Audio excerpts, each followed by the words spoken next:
Now, regarded nominalistically, implausibilities in art, like any sculpture of sound and duration in music, would only be interpreted as a repeatable artifact, the adequacy of which cannot be judged by reference to human emotion, yet with a recursive capacity to provoke an emotional response to its capacity to provoke an emotional response to some value it possesses, and which exploits an intrusive defamiliarization that may remain beyond rational explanation.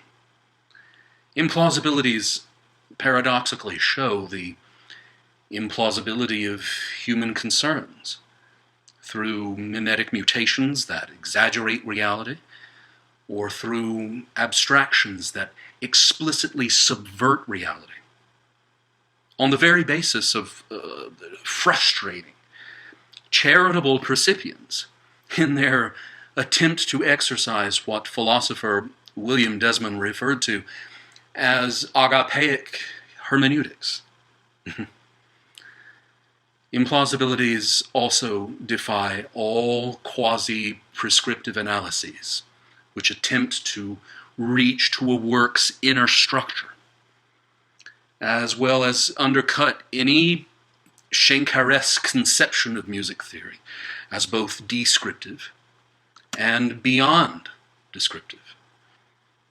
A socio-musical approach to the development and refinement of a pan-cultural theory of music, for example, seeks only to illuminate human beings' immediate experience of music, to immure us in a perception of auditory phenomena strictly limited to pitch, to legitimize only provisional analyses constructed upon and supported by a considerable weight of comparable occurrences within a describable context of intersubjectivity, and to defame compositions which horrify the conservative who reads reality by the flickering light emanating from putrid communication systems, and who hopes to bask delightedly and soon among the lifeless residuals of today's unanswered questions.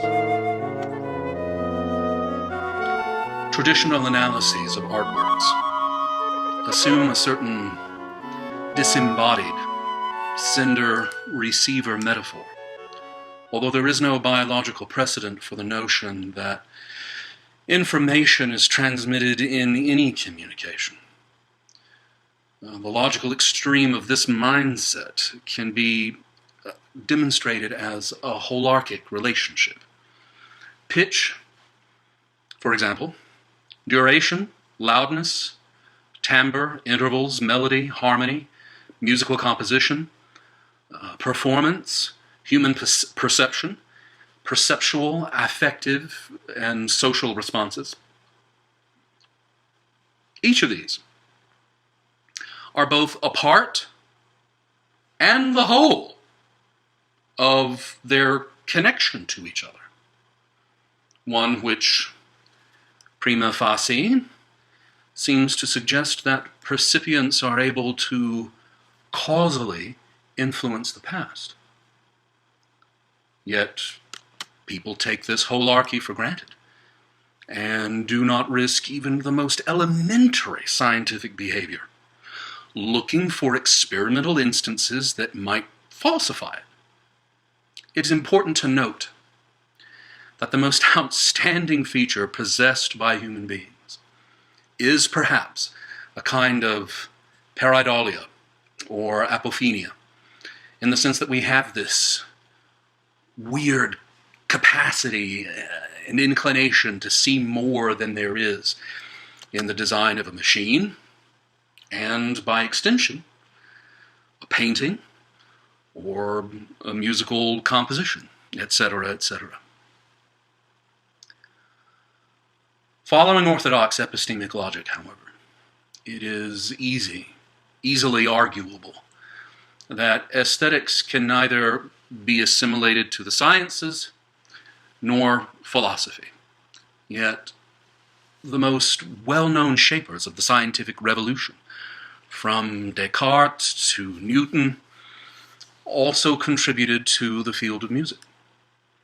And there is experimental evidence showing that listeners largely hear music in the same way. Although this may be due to the perennial human tendency to listen introspectively instead of attending to the musical work itself. That is, with the same rigorous standards associated with the scientific method.